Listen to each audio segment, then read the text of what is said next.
Hi YouTube friends. Well, I'm back again, and this time I'm trying to make conditioning bars for hair. And this is at the request of a couple of customers who are really very insistent that they desperately need this product, and so I'm going to give it a try. I tried making this a few days ago. I found a recipe online at simplelife.com, I think. I'll put a link in the description. And I tweaked her recipe. I left out the mango butter. I adjusted the butters. I made the recipe. I messed up. I'm messing up so much these days, but I messed up the proportions. She also gives the ingredients in tablespoons and teaspoons, and I was measuring solid ingredients, and I was just kind of throwing it in. I might just like give a little clip here for a second, showing you what a bad job I did. I made that whole video and then never published it because it was so bad.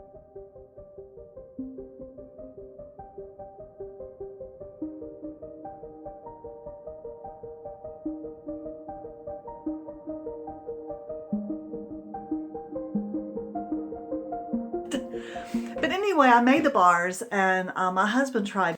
So my husband got in the shower. He got out of the shower and he said, I just don't know. He said, this stuff is kind of heavy and greasy. He was trying to be kind, but he was basically saying, this is not working for me.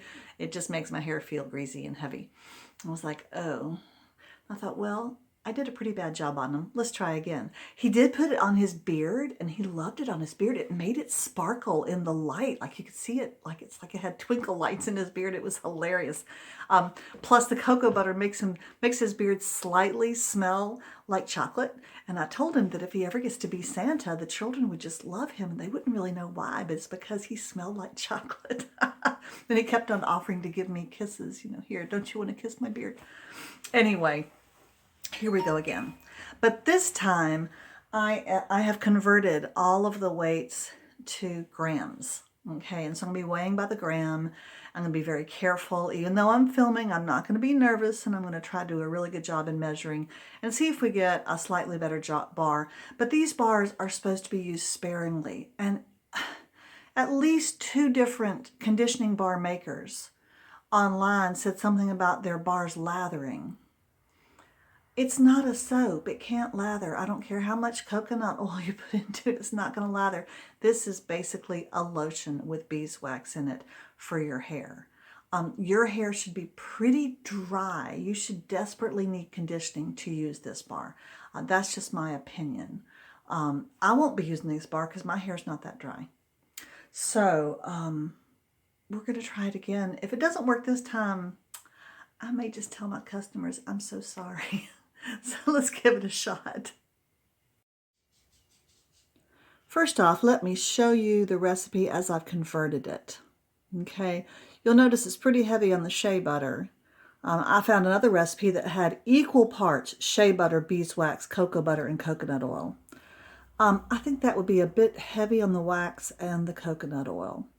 So, and the ones that are in down here, argan oil, I couldn't find a conversion for that, but it's a liquid in teaspoon form, so that's fine. Okay, now I'm going to get my ingredients ready, and then we'll put them together.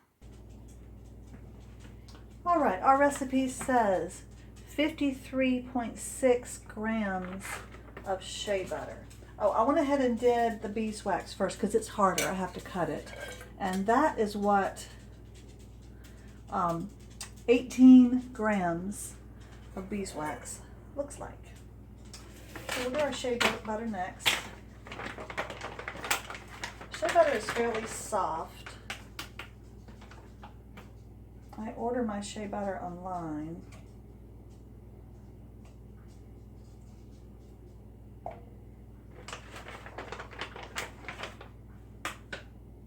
Yeah, that's just about right. Down to 1/10 of a gram. Okay, now cocoa butter. We need 40.8 grams. Now cocoa butter is really rather hard, and you kind of have to scrape at it. You can't spoon it out. You scrape it and shave it off. But it's not difficult to do. But that's kind of how you measure this particular animal. My scale doesn't measure to 1/10 of a gram. So when it gets to the gram you want, okay, let's stop there. Well, that was a lot of shea butter. This recipe, cocoa butter, this recipe uses a lot of these ingredients, and some of them are rather expensive.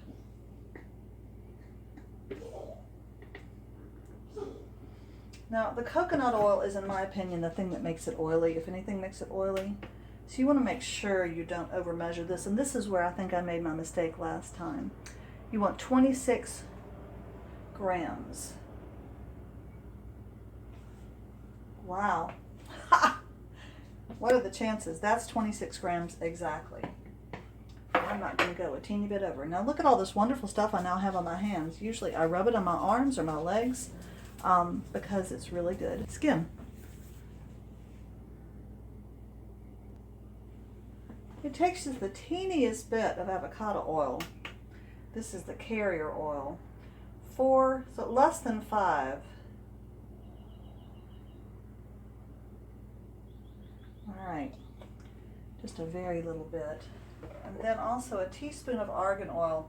Now I do not have pure argan oil. This is the purest product I could find among all that I could access.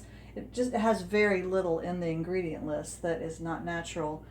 There's a couple of emulsifiers, but they tend to float out in the melting process, and then I lift them out. And so it's really pretty good. We're going to give this a shot. This is what I used last time, and argan oil is supposed to be so good for your hair. Now we've put it in a double boiler on a medium heat, and I do like using a double boiler. I have 2 stainless steel double boilers that I use only for my skincare products because I do use a lot of wax, beeswax, and my husband does not like my beeswax in his cooking double boiler, and I cannot blame him for that.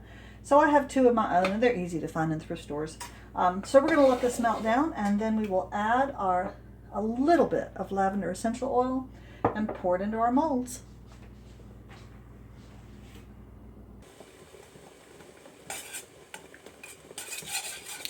Now the white stuff that you're seeing up here, in my opinion, that's the emulsifiers from that argan oil, okay? And I'll be lifting those out like this, all right? But then you also have some unmelted beeswax underneath. I may decide to just forego the argan oil in the future if it's too much trouble. Or I may, if I decide to continue making this product, I'll order some really fancy schmancy argan oil. So let's let everything melt, and then we'll see what we have left over.